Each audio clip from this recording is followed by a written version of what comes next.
Você acha que quem tem muito dinheiro nunca quebra? A história mostra exatamente o contrário.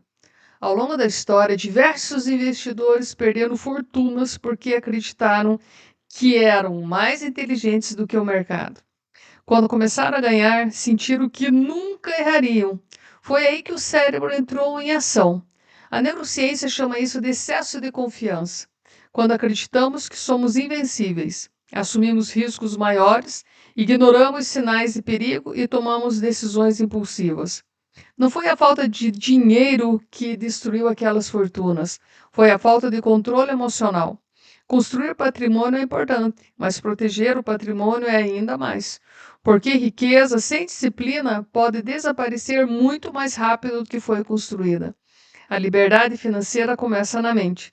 Siga esse perfil e descubra como evitar os erros que destruíram as grandes fortunas.